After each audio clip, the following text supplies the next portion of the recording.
Hello students. आज हम class 11 chemistry NCERT की बुक से unit 3 classification of elements and periodicity in properties का रीडिंग करेंगे।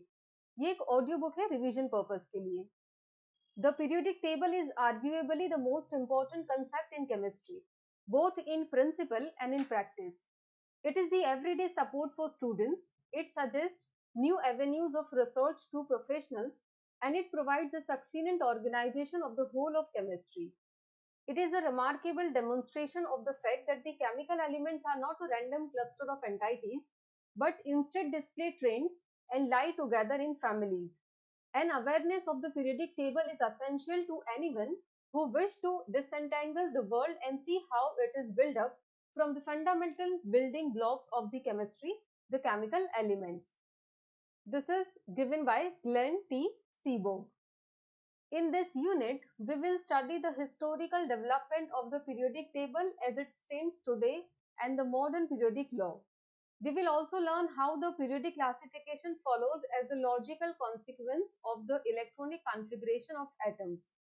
Finally, we shall examine some of the periodic trends in the physical and chemical properties of the elements.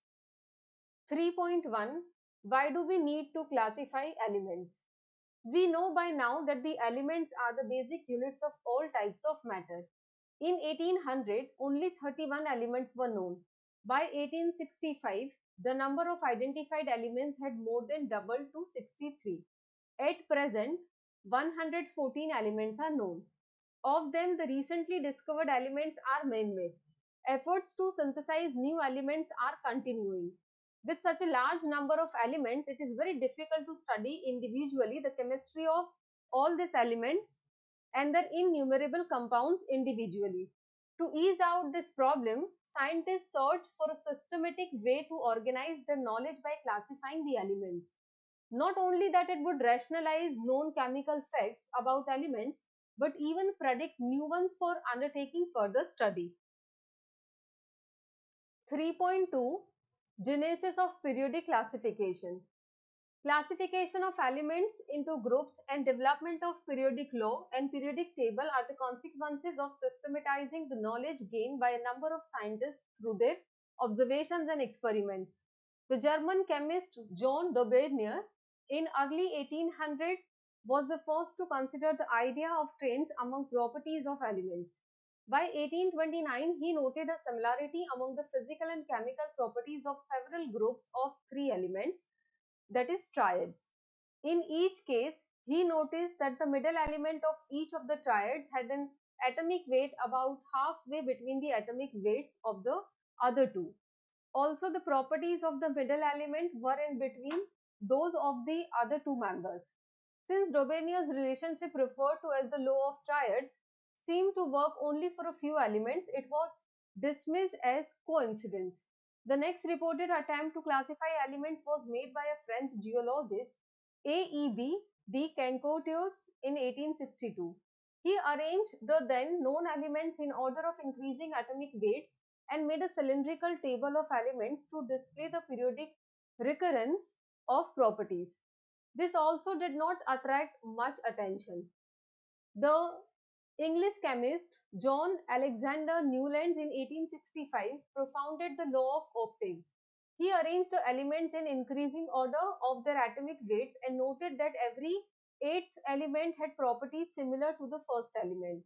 The relationship was just like every eighth note that resembles the first in octaves of music. Newland's law of octaves seemed to be true only for elements up to calcium. Although his idea was not widely accepted at that time, he for his work was later awarded Davy Medal in 1887 by the Royal Society, London. The periodic law as we know it today owes its development to the Russian chemist Dmitry Mendeleev in 1834 to 1907 and the German chemist Lothar Meyer in 1830 to 1895.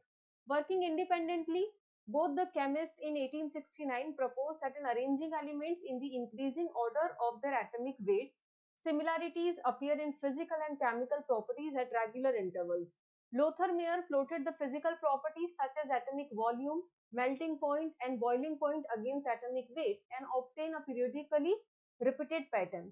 Unlike Newland's, Lothar Meyer observed a change in length of that repeating pattern.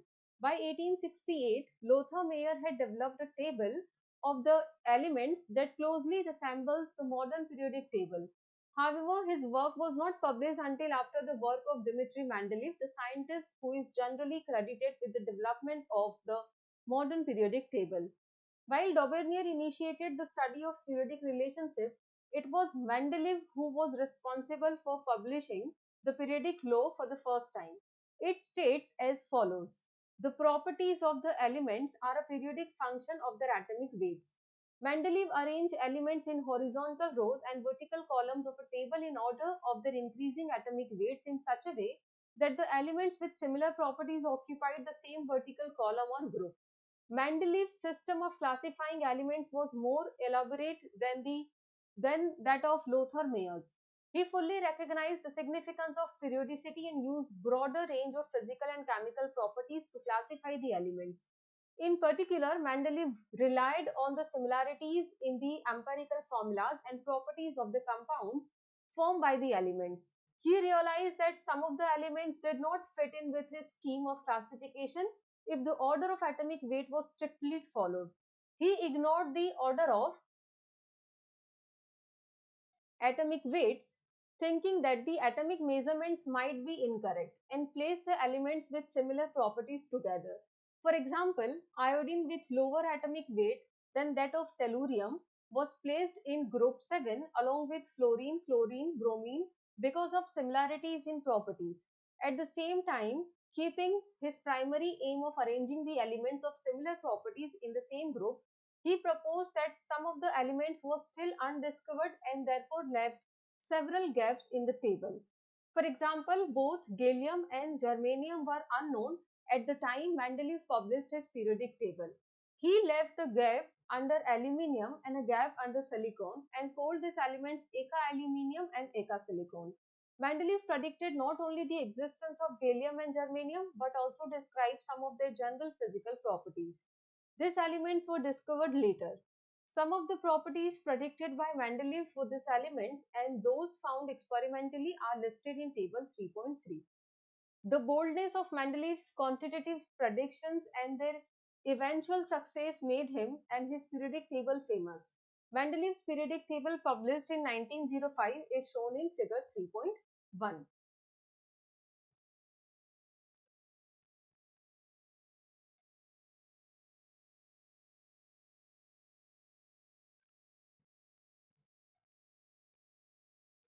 3.3 Modern Periodic Law and the present form of the periodic table. We must bear in mind that when Mendeleev developed his periodic table, chemists knew nothing about the internal structure of atom. However, the beginning of the 20th century witnessed profound developments in theories about subatomic particles. In 1913, the English physicist Henry Moseley observed regularities in the characteristic X-ray spectra of the elements. A plot of under root V, where V is frequency of X-rays emitted, against atomic number, that is Z, give a straight line and not the plot of under root V versus atomic mass. He thereby showed that the atomic number is more fundamental property of an element than its atomic mass. Mendeleev's periodic law was therefore accordingly modified. This is known as the modern periodic law and can be stated as: the physical and chemical properties of the elements are periodic functions of their atomic numbers. The periodic law revealed important analogies among the 94 naturally occurring elements. In bracket, neptunium and plutonium like actinium and protoactinium are also found in pitchblende and ore of uranium. It stimulated renewed interest in organic chemistry and has carried into the present with the creation of artificially produced short-lived elements. You may recall that the atomic number is equal to the nuclear charge, that is number of protons, or the number of electrons in a neutral atom. It is then easy to visualize the significance of quantum numbers and electronic configurations in periodicity of elements. In fact, it is now recognized that the periodic law is essentially the consequence of the periodic variation in electronic configurations, which indeed determine the physical and chemical properties of elements and their compounds. Numerous forms of periodic table have been devised from time to time. Some forms emphasize chemical reactions and valence, whereas others stress the electronic configuration of elements. A modern version, the so-called long form of the periodic table of the elements, is the most convenient and widely used. The horizontal rows in bracket, which Mendeleev called series, are called periods, and the vertical columns groups. Elements having similar outer electronic configurations in their atoms are arranged in vertical columns, referred to as groups or families. According to the recommendation of International Union of Pure and Applied Chemistry, that is also known as IUPAC in short, the groups are numbered from 1 to 18, replacing the older notation of groups 1A to 7th A, then onwards. There are altogether 7 periods. The period number corresponds to the highest principal quantum number n of the elements in the period. The first period contains 2 elements. The subsequent periods consist of 8, 8, 18, 18 and 32 elements respectively. The 7th period is incomplete and like the 6th period would have a theoretical maximum of 32 elements. In this form, the periodic table, 14 elements of both 6th and 7th periods in bracket lanthanoids and actinoids respectively are placed in separate panels at the bottom. 3.4 Nomenclature of elements with atomic numbers greater than 100. The naming of the new elements had been traditionally the privilege of the discoverer, and the suggested name was ratified by the IUPAC. In recent years, this has led to some controversy. The new elements with very high atomic numbers are so unstable that only minute quantities, sometimes only a few atoms of them are obtained. Their synthesis and characterization therefore require high sophisticated costly equipment and laboratory. Such a work is carried out with competitive spirit only in some laboratories in the world. Scientists, before collecting the reliable data on the new element, at times get tempted to claim for its discovery. For example, both American and Soviet scientists claim credit for discovering element 104. The Americans named it Rutherfordium, whereas Soviets named it Kurchatovium. To avoid such problems, the IUPAC has made recommendation that until a new element's discovery is proved and its name is officially recognized, a systematic nomenclature be derived directly from the atomic number of the element using the numerical roots for 0 and numbers 1 to 9. These are shown in table 3.4. The roots are put together in order of digits which make up the atomic number, and IUN is added at the end. The IUPAC names for elements with Z above 100 are shown in table 3.5.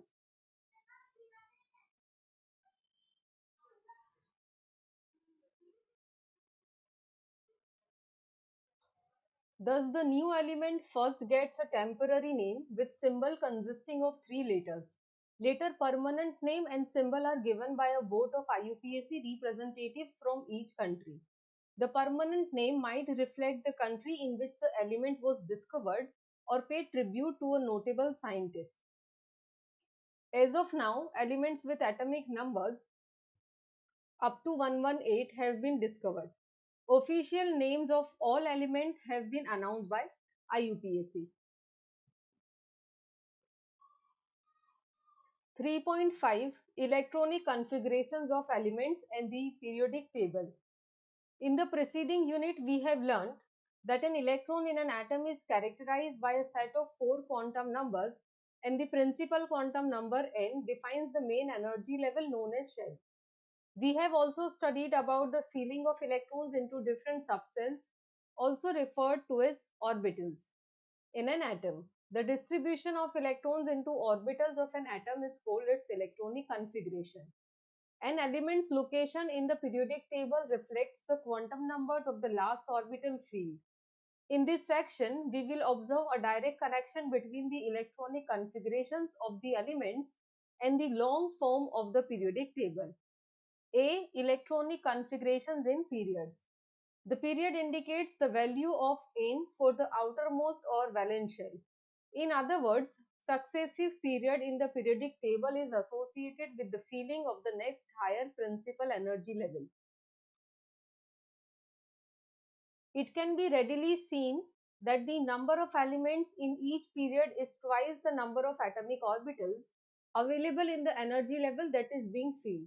The first period starts with the filling of the lowest level and therefore has two elements, hydrogen and helium, when the first shell is completed.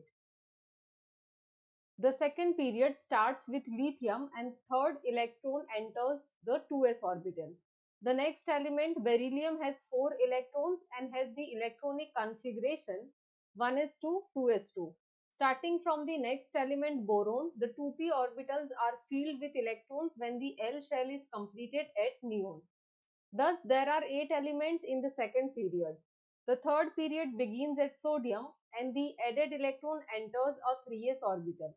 Successive filling of 3s and 3p orbitals gives rise to the third period of 8 elements from sodium to argon. The fourth period starts at potassium and the added electrons fill up the 4s orbital. Now you may note that before the 4p orbital is filled, filling up of 3d orbitals becomes energetically favorable and we come across the so-called 3d transition series of elements. This starts from scandium, which has the electronic configuration 3d1 4s2. The 3d orbitals are filled at zinc with electronic configuration 3d10 4s2. The fourth period ends at krypton with the filling up of the 4p orbitals. Altogether, we have 18 elements in this fourth period. The fifth period, beginning with rubidium, is similar to the fourth period and contains the 4d transition series starting at yttrium. This period ends at xenon with the filling up of the 5p orbitals. The sixth period contains 32 elements and successive electrons enter 6s, 4f, 5d and 6p orbitals in the order. Filling up of the 4f orbitals begins with cerium and ends at lutetium to give the 4f inner transition series, which is called the Lanthanoid series. The seventh period is similar to the sixth period with the successive filling up of the 7s, 5f, 6d and 7p orbitals and includes most of the man-made radioactive elements. This period will end at the element with atomic number 118, which would belong to the noble gas family. Filling up of the 5f orbitals after actinium gives the 5f inner transition series known as the Actinoid series. The 4f and 5f inner transition series of elements are placed separately in the periodic table to maintain its structure and to preserve the principle of classification by keeping elements with similar properties in a single column. B. Group-wise electronic configurations. Elements in the same vertical column or group have similar valence shell electronic configurations, the same number of electrons in the outer orbitals and similar properties. For example, the group 1 elements, also known as alkali metals, all have ns1 valence shell electronic configuration as shown below. Thus, it can be seen that the properties of an element have periodic dependence upon its atomic number and not on relative atomic mass. 3.6 Electronic configurations and types of elements. SPDF blocks. The Aufbau principle and the electronic configuration of atoms provide a theoretical foundation for the periodic classification. The elements in a vertical column of the periodic table constitute a group or family and exhibit similar chemical behavior. This similarity arises because these elements have the same number and same distribution of electrons in their outermost orbitals. We can classify the elements into 4 blocks, namely S block, P block, D block and F block depending on the type of atomic orbitals that are being filled with electrons. This is illustrated in figure 3.3. We notice 2 exceptions to this categorization. Strictly, helium belongs to the S block, but its positioning in the P block along with other group 18 elements is justified because it has a completely filled valence shell and as a result exhibits properties characteristic of other noble gases. The other exception is hydrogen. It has only one s electron and hence can be placed in group 1, that is alkali metals. It can also gain an electron to achieve a noble gas arrangement, and hence it can behave similar to a group 17, that is halogen family elements. Because it is a special case, we shall place hydrogen separately at the top of the periodic table as shown in figure 3.2 and figure 3.3. We will briefly discuss the salient features of the 4 types of elements marked in the periodic table. More about these elements will be discussed later. During the description of their features, certain terminology has been used which has been classified in section 3.7. 3.6.1 The S block elements. The elements of group 1, that is alkali metals, and group 2, that is alkaline earth metals, which have Ns1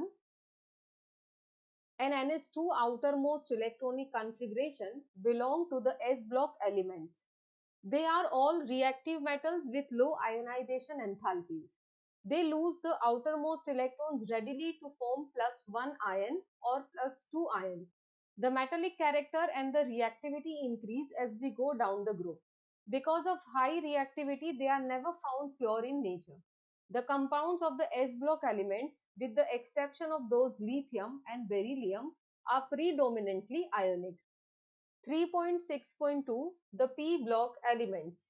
The P block elements comprise those belonging to group 13 to 18, and this together with the S block elements are called the representative elements or main group elements. The outermost electronic configuration varies from Ns2Np1 to Ns2Np6 in each period. At the end of each period, it is a noble gas element with a closed valence shell Ns2Np6 configuration. All the orbitals in the valence shell of the noble gases are completely filled by electrons, and it is very difficult to alter this stable arrangement by the addition or removal of electrons. The noble gases thus exhibit very low chemical reactivity. Preceding the noble gas family are two chemically important groups of nonmetals. They are the halogens in bracket group number 17 and the chalcogens in bracket group number 16. These two groups of elements have highly negative electron gain enthalpies and readily add 1 or 2 electrons respectively to attain the stable noble gas configuration.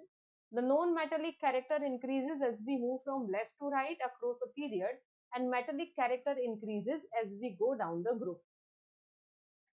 3.6.3 The D block elements, also known as transition elements. These are the elements of group 3 to 12 in the center of the periodic table.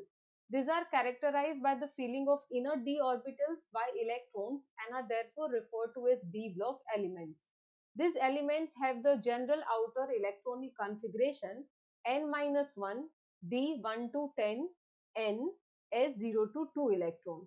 They are all metals. They mostly form colored ions, exhibit variable valence, that is oxidation states, paramagnetism, and oftenly used as catalyst. However, zinc, cadmium, and mercury, which have the electronic configuration n-1, d10, ns2, do not show most of the properties of transition elements. In a way, transition metals form a bridge between the chemically active metals of S block elements and the less active elements of groups 13 and 14, and thus take their familiar name transition elements. 3.6.4 The F block elements, also known as inner transition elements. The two rows of the elements at the bottom of the periodic table, called the lanthanoids, cerium to lutetium, and actinoids, thorium to lawrencium, are characterized by the outer electronic configuration n-2, F1 to 14, n-1, D0 to 1, ns2.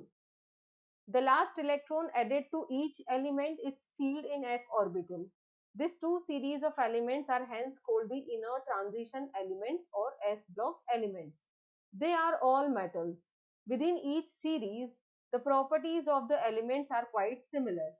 The chemistry of the early actinoids is more complicated than the corresponding lanthanoids due to the large number of oxidation states possible for these actinoid elements. Actinoid elements are radioactive. Many of the actinoid elements have been made only in nanogram quantities or even less by nuclear reactions, and their chemistry is not fully studied.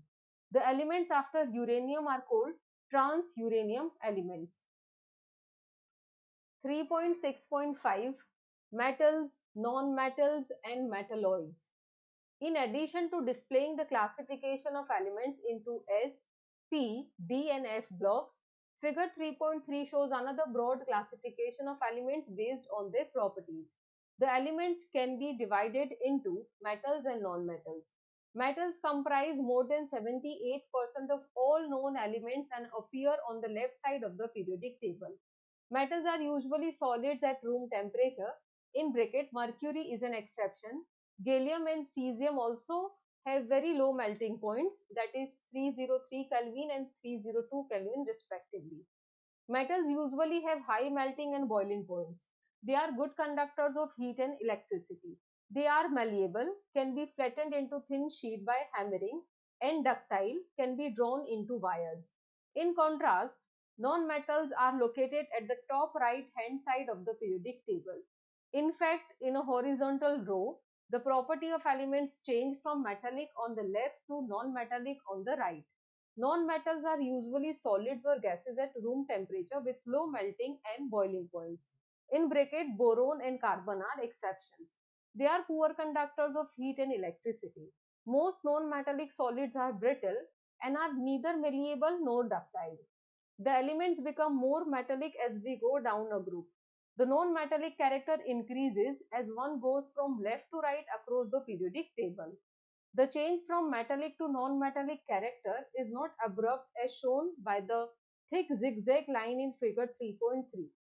The elements in bracket, for example, silicon, germanium, arsenic, antimony and tellurium, bordering this line and running diagonally across the periodic table show properties that are characteristic of both metals and non-metals.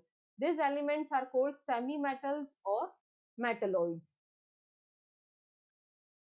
3.7 Periodic trends in properties of elements. There are many observable patterns in the physical and chemical properties of elements as we descend in a group or move across a period in the periodic table. For example, within a period, chemical reactivity tends to be high in group 1 metals, lower in elements toward the middle of the table, and increases to a maximum in the group 17 non-metals. Likewise, within a group of representative metals, say alkali metals, reactivity increases on moving down the group, whereas within a group of non-metals, say halogens, reactivity decreases down the group. But why do the properties of elements follow these trends? And how can we explain periodicity? To answer these questions, we must look into the theories of atomic structure and properties of the atoms. In this section, we shall discuss the periodic trends in certain physical and chemical properties and try to explain them in terms of number of electrons and energy levels. 3.7.1 Trends in physical properties. There are numerous physical properties of elements such as melting and boiling points, heats of fusion and vaporization, energy of atomization, etc., which show periodic variations. However, we shall discuss the periodic trends with respect to atomic and ionic radii, ionization enthalpy, electron gain enthalpy, and electronegativity. A. Atomic radius. You can very well imagine that finding the size of an atom is a lot more complicated than measuring the radius of a ball. Do you know why? Firstly, because the size of an atom is very small. Secondly, since the electron cloud surrounding the atom does not have a sharp boundary, the determination of the atomic size cannot be precise. In other words, there is no practical way by which the size of an individual atom can be measured. However, an estimate of the atomic size can be made by knowing the distance between the atoms in the combined state. One practical approach to estimate the size of an atom of a non-metallic element is to measure the distance between two atoms when they are bound together by a single bond in a covalent molecule, and from this value the covalent radius of the element can be calculated. For example, the bond distance in the chlorine molecule is 198 picometer and half This distance, 99 picometer, is taken as the atomic radius of fluorine. For metals, we define the term metallic radius, which is taken as half the internuclear distance separating the metal cores in the metallic crystal. For example, the distance between two adjacent copper atoms in solid copper is 256 picometer. Hence, the metallic radius of copper is assigned a value of 128 picometer. For simplicity, in this book, we use the term atomic radius to refer to both covalent or metallic radius depending on whether the element is a non-metal or a metal. Atomic radii can be measured by X-ray or other spectroscopic methods. The atomic radii of a few elements are listed in table 3.6. Two trends are obvious. We can explain these trends in terms of nuclear charge and energy level. The atomic size generally decreases across a period as illustrated in figure 3.4a for the elements of the second period. It is because within the period of outer electrons are in the same valence shell and the effective nuclear charge increases as the atomic number increases, resulting in the increased attraction of electrons to the nucleus. Within a family or vertical column of the periodic table, the atomic radius increases regularly with atomic number as illustrated in figure 3.4b. For alkali metals and halogens, as we descend the groups, the principal quantum number increases and the valence electrons are farther from the nucleus. This happens because the inner energy levels are filled with electrons which serve to seal the outer electrons from the pool of the nucleus. Consequently, the size of the atom increases as reflected in the atomic radii. Note that the atomic radii of noble gases are not considered here. Being monoatomic, their values are very large. In fact, radii of noble gases should be compared not with the covalent radii, but with the van der Waals radii of other elements. B. Ionic radius. The removal of an electron from an atom results in the formation of a cation, whereas gain of an electron leads to an anion. The ionic radii can be estimated by measuring the distance between cations and anions in ionic crystals. In general, the ionic radii of elements exhibit the same trend as the atomic radii. A cation is smaller than its parent atom because it has fewer electrons while its nuclear charge remains the same. The size of an anion will be larger than that of the parent atom because the addition of one or more electrons would result in increased repulsion among the electrons and a decrease in effective nuclear charge. For example, the ionic radius of fluoride ion is 136 picometer, whereas the atomic radius of fluorine is only 64 picometer.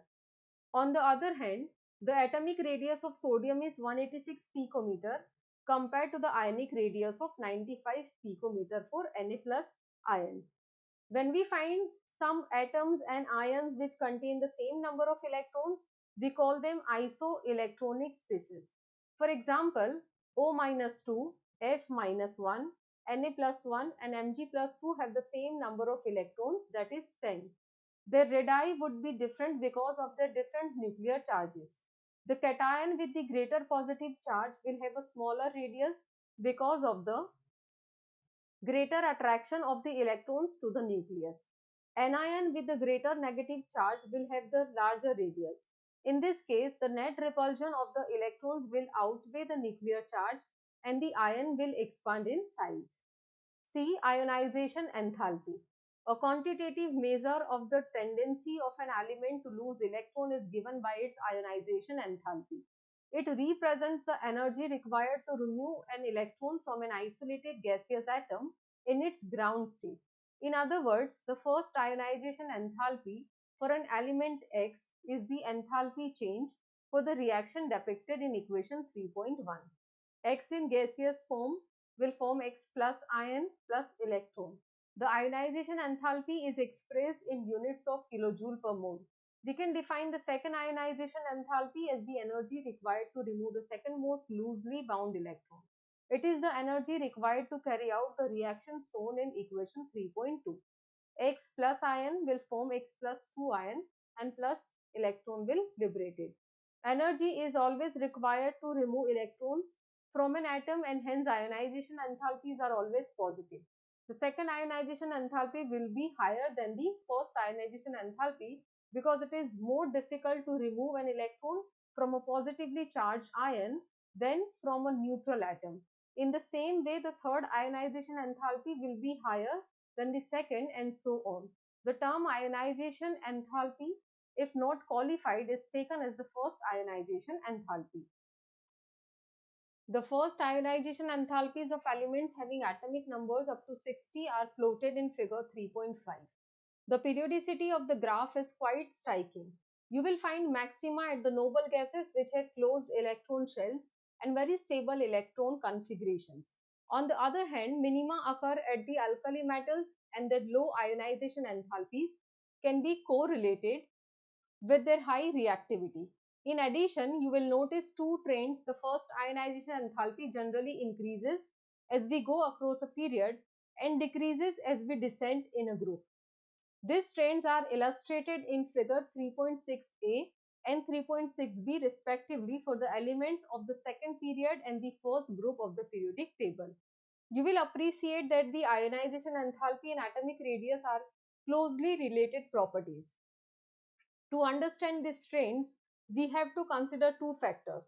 First, the attraction of electrons toward the nucleus, and second, the repulsion of electrons from each other.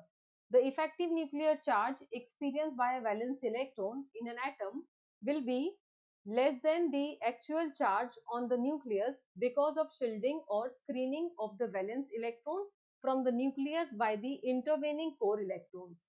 For example, the 2s electron in lithium is shielded from the nucleus by the inner core of 1s electrons. As a result, the valence electron experiences a net positive charge which is less than the actual charge of +3.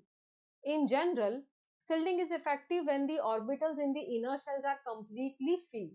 This situation occurs in the case of alkali metals which have single outermost Ns electron preceded by a noble gas electronic configuration. When we move from lithium to fluorine across the second period, successive electrons are added to orbitals in the same principal quantum level, and the shielding of the nuclear charge by the inner core of electrons does not increase very much to compensate for the increased attraction of the electron to the nucleus. Thus, across a period, increasing nuclear charge outweighs the shielding. Consequently, the outermost electrons are held more and more tightly, and the ionization enthalpy increases across a period. As we go down a group, the outermost electron being increasingly farther from the nucleus, there is an increased shielding of the nuclear charge by the electrons in the inner levels. In this case, increase in shielding outweighs the increasing nuclear charge, and the removal of the outermost electron requires less energy down a group. From figure 3.6a, you will also notice that the first ionization enthalpy of boron is slightly less than that of beryllium, even though the former has a greater nuclear charge.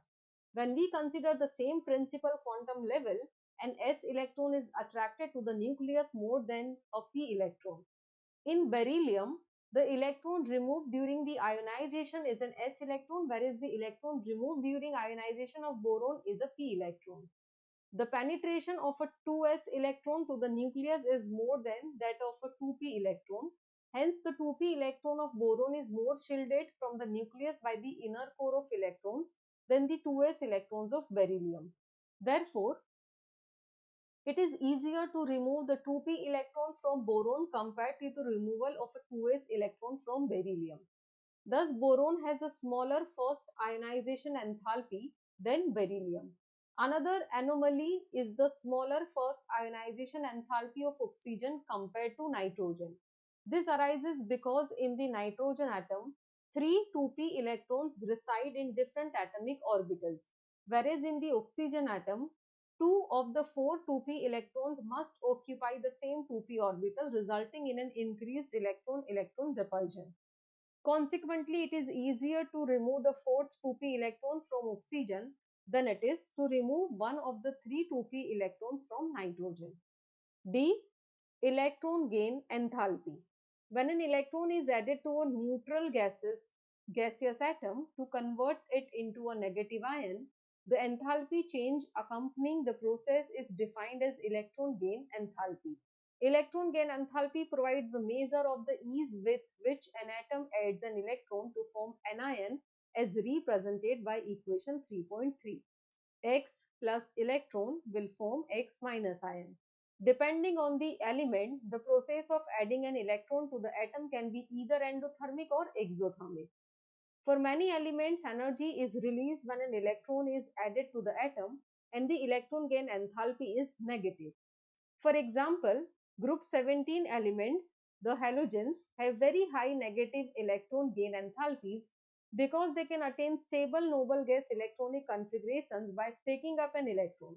On the other hand, noble gases have large positive electron gain enthalpies because the electron has to enter the next higher principal quantum level, leading to a very unstable electronic configuration. It may be noted that electron gain enthalpies have large negative values toward the upper right of the periodic table preceding the noble gases. The variation in electron gain enthalpies of element is less systematic than for ionization enthalpies. As a general rule, electron gain enthalpy becomes more negative with increase in the atomic number across a period. The effective nuclear charge increases from left to right across a period, and consequently it will be easier to add an electron to a smaller atom since the added electron on an average would be closer to the positively charged nucleus. We should also expect electron gain enthalpy to become less negative as we go down a group because the size of the atom increases and the added electron would be farther from the nucleus. This is generally the case. However, electron gain enthalpy of oxygen or fluorine is less negative than that of the succeeding element.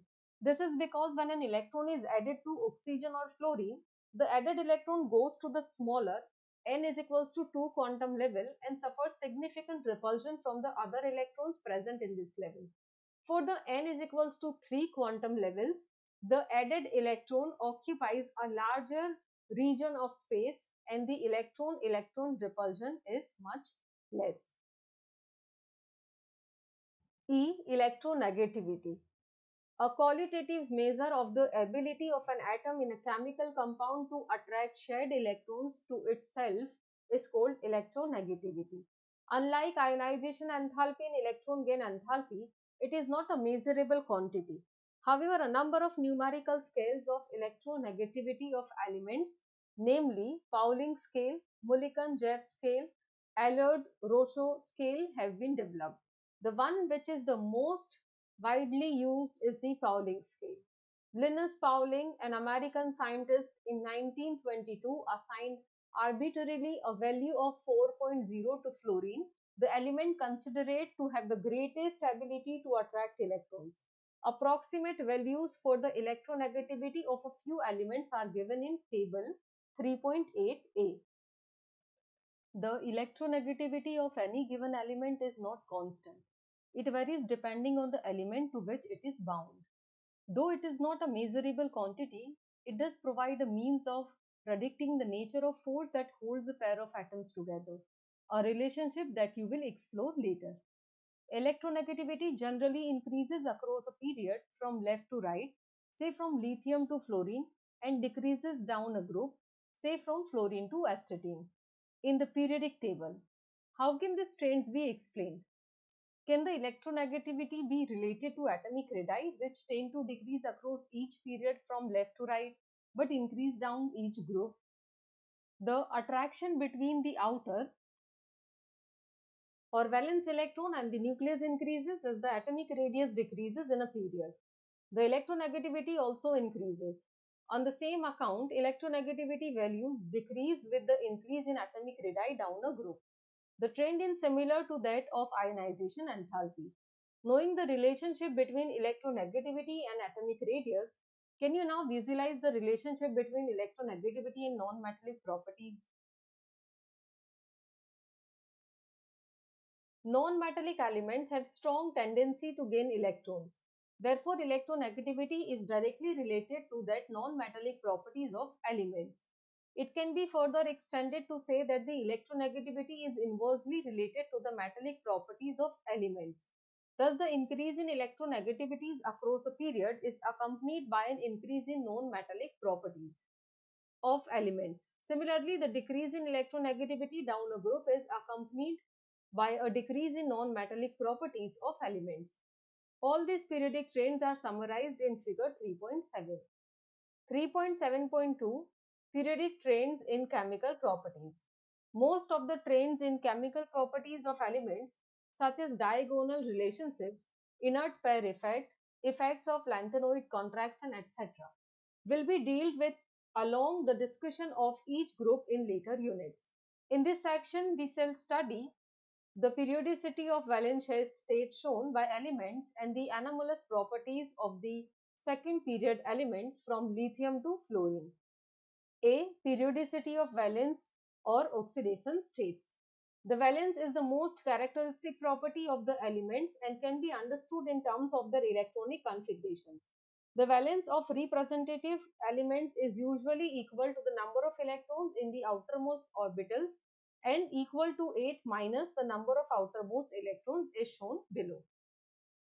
Nowadays, the term oxidation state is frequently used for valence. Consider the two oxygen containing compounds OF2 and Na2O. The order of electronegativity of the three elements involved in this compound is F is greater than oxygen is greater than sodium. Each of the atoms of fluorine with outer electronic configuration 2s2 2p5 shares one electron with oxygen in the OF2 molecule. Being highest electronegative element, fluorine is given oxidation state -1. Since there are two fluorine atoms in this molecule, oxygen with outer electronic configuration 2s2 2p4 shares two electrons with fluorine atoms and thereby exhibits oxidation state +2. In Na2O, oxygen being more electronegative accepts two electrons, one from each of the two sodium atoms, and thus shows oxidation state -2. On the other hand, sodium with electronic configuration 3s1 loses one electron to oxygen and is given oxidation state +1. Thus, the oxidation state of an element in a particular compound can be defined as the charge acquired by its atom on the basis of electronegative consideration from other atoms in the molecule. Some periodic trends observed in the valence of elements are shown in table 3.9. Other such periodic trends which occur in the chemical behavior of the elements are discussed elsewhere in this book. There are many elements which exhibit variable valence. This is particularly characteristic of transition elements and actinoids, which we shall study later. B. Anomalous properties of second period elements. The first element of each of the groups 1, lithium, and 2, beryllium, and groups 13 to 17, boron to fluorine, differs in many respects from the other members of the respective group. For example, lithium, unlike other alkali metals, and beryllium, unlike other alkaline earth metals, form compounds with pronounced covalent character. The other members of this group predominantly form ionic compounds. In fact, the behavior of lithium and beryllium is more similar with the second element of the following group, that is, magnesium and aluminium respectively. This sort of similarity is commonly referred to as diagonal relationship in the periodic properties. What are the reasons for the different chemical behavior of the first member of a group of elements in the S and P blocks compared to that of subsequent members in the same group? The anomalous behavior is attributed to their small size, large charge or radius ratio, and high electronegativity of the elements. In addition, the first member of group has only 4 valence orbitals available for bonding, whereas the second member of the groups have 9 valence orbitals. As a consequence of this, the maximum covalency of the first member of each group is 4. In bracket, for example, boron can only form Ba4 minus, whereas the other members of the groups can expand their valence shell to accommodate more than 4 pairs of electrons. For example, aluminium AlF6 minus 3 forms. Furthermore, the first member of p block elements displays greater ability to form p-pi multiple bonds to itself. For example, carbon double bond carbon, carbon triple bond carbon, nitrogen double bond nitrogen, nitrogen triple bond nitrogen, and to other second period elements, for example, carbon double bond oxygen, carbon double bond nitrogen, carbon triple bond nitrogen, nitrogen double bond oxygen compared to subsequent members of the same group. 3.7.3 Periodic trends and chemical reactivity. We have observed the periodic trends in certain fundamental properties such as atomic and ionic radii, ionization enthalpy, electron gain enthalpy, and valence. We know by now that the periodicity is related to electronic configuration. That is, all chemical and physical properties are a manifestation of the electronic configuration of elements. We shall now try to explore relationships between these fundamental properties of elements with their chemical reactivity. The atomic and ionic radii, as we know, generally decrease in a period from left to right. As a consequence, the ionization enthalpies generally increase, with some exceptions as outlined in section 3.7.1a, and electron gain enthalpies become more negative across a period. In other words, the ionization enthalpy of the extreme left element in a period is the least and the electron gain enthalpy of the element on the extreme right is the highest negative. This results into high chemical reactivity at the two extremes and the lowest in the center. Thus, the maximum chemical reactivity at the extreme left among alkali metals is exhibited by the loss of an electron leading to the formation of a cation, and at the extreme right among halogens shown by the gain of an electron forming an anion. This property can be related with the reducing and oxidizing behavior of the elements, which you will learn later. However, here it can be directly related to the metallic and non-metallic character of elements. Thus, the metallic character of an element, which is highest as the extremely left decreases, and the non-metallic character increases while moving from left to right across the period. The chemical reactivity of an element can be best shown by its reactions with oxygen and halogens. Here we shall consider the reaction of the elements with oxygen only. Elements can two extremes of a period easily combine with oxygen to form oxides. The normal oxide formed by the element on extreme left is the most basic, for example Na2O, whereas that formed by the element on extreme right is the most acidic, for example Cl2O7. Oxides of elements in the center are amphoteric, for example Al2O3, As2O3, or neutral, for example carbon monoxide, nitrogen monoxide, N2O. Amphoteric oxides behave as acidic with bases and as basic with acids, whereas neutral oxides have no acidic or basic properties. Among transition metals, the change in atomic radii is much smaller as compared to those of representative elements across the period. The change in atomic radii is still smaller among inner transition metals. The ionization enthalpies are intermediate between those of S and P blocks. As a consequence, they are less electropositive than group 1 and 2 metals. In a group, the increase in atomic and ionic radii with increase in atomic number generally results in a gradual decrease in ionization enthalpies and a regular decrease in bracket, with exception in some third period elements as shown in section 3.7.1d in electron gain enthalpies in the case of main group elements. Thus, the metallic character increases down the group and non-metallic character decreases. This trend can be related with the reducing and oxidizing property, which you will learn later.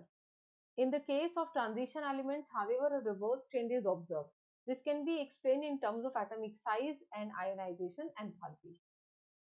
Summary: in this unit, you have studied the development of the periodic law and the periodic table. Mendeleev's periodic table was based on atomic masses. Modern periodic table arranges the elements in the order of their atomic numbers in 7 horizontal rows and 18 vertical columns. Atomic numbers in a period are consecutive, whereas in a group they increase in a pattern. Elements of the same group have similar valence shell electronic configuration and therefore exhibit similar chemical properties. However, the elements of the same period have incrementally increasing number of electrons from left to right and therefore have different valencies. 4 types of elements can be recognized in the periodic table on the basis of their electronic configurations. These are S block, P block, D block, and F block elements. Hydrogen with 1 electron in the 1s orbital occupies a unique position in the periodic table. Metals comprise more than 78% of the known elements. Non-metals, which are located at the top of the periodic table, are less than 20 in number. Elements which lie at the borderline between metals and non-metals, For example, silicon, germanium, arsenic are called metalloids or semi-metals. Metallic character increases with increasing atomic number in a group, whereas decreases from left to right in a period. The physical and chemical properties of elements vary periodically with their atomic numbers. Periodic trends are observed in atomic sizes, ionization enthalpies, electron gain enthalpies, electronegativity, and valence. The atomic radii decrease while going from left to right in a period and increase with atomic number in a group. Ionization enthalpies generally increase across a period and decrease down a group. Electronegativity also shows a similar trend. Electron gain enthalpies in general become more negative across a period and less negative down a group.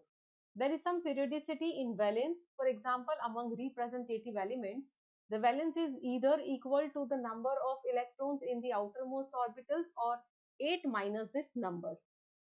Chemical reactivity is highest at the two extremes of a period and is lowest in the center.